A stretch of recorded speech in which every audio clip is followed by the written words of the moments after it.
বন্ধ আপাতত শেষ ফিনিশিং এ যে ভাইয়েরা মাথার গাম পায়ে ফেলে এই সুন্দর আয়োজন করেছেন, চমৎকার আয়োজন, খুশি হওয়ার মতো আয়োজন।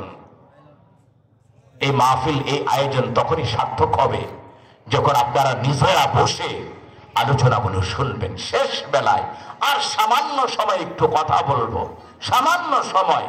এই সময়টুকু আমি আমার ভাইদেরকে বলবো, কর্তৃপক্ষকে দেশের চিত্র হলো জান্নাতে যেতে চাই। জান্নাতে যাওয়ার জন্য যে কাজ করা দরকার আমরা অনেকেই করতে চাই না। জাহান্নাম থেকে বাঁচতে চাই, কিন্তু আমরা জাহান্নাম থেকে বাঁচার জন্য সে কাজ আমরা করতে চাই না। কথা ঠিক না বেঠিক? কিন্তু যেখান থেকে রক্ষা পাওয়া যাবে না, বাঁচা পাওয়া যাবে না, সেটার জন্য আমরা প্রাণপণ চেষ্টা করি। মৃত্যু আমাদেরকে ছাড়বে না। মৃত্যু থেকে কারো কোনো রক্ষা নেই, আসেনি? জোরে বলুন, আসেনি?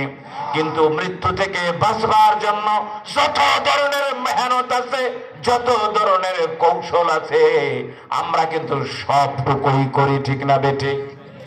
যখন একটা ফোড়া হয়, যখন পেটে একটু ব্যথা হয়, সর্বপ্রথম চলে যাই ইমাম সাহেব হুজুরের কাছে। হুজুর, পেটের যন্ত্রণায় বাঁচছি না, এক গ্লাস পানি পড়ে দেন। পানিতে কাজ হয় না। আগে কাজ হইতো, এখন কাজ হয় না। কারণ হলো ম্যাক্সিমাম ইমামরা যাদের বাড়িতে খায়, ওদের অনেকেরই ইনকামটা হালাল না। বেজার হইলেন নি? বেজার হইলেন? আসবুল হালালি ফরিদাতুন বা'দাল ফরিদা। দাওয়াত না দেন, আফসোস নাই, হক কথাই বলতে হবে। আগে ইমাম সাহেবরা বিসমিল্লাহ বলে ফু দিলে ওই পানি খাওয়ার সাথে সাথে পেটের ব্যথা দূর হয়ে যাইত। এখন সূরা ইয়াসিন পড়া ফু দিলেও কাজ হয় না।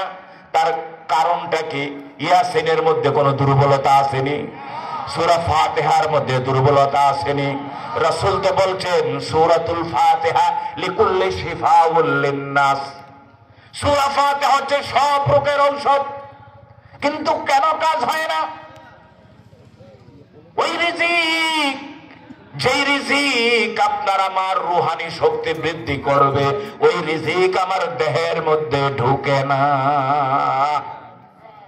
মালের কাছে সব ধরা খাওয়া। বড় বড় হুজুরগুলি দেখছেন নি কি ওয়াজ দেয়? হাদিয়াটা দেওয়ার সময় যদি 1 লাখের কম দেন, দেন না, মুখটারে কেমন বেজার করে। আবার দিন কায়েম করতে আসছে। কথা সত্যি না মিথ্যা? আমাদেরটাই আমরা বলি ভাই, এই অবস্থা চলতেছে।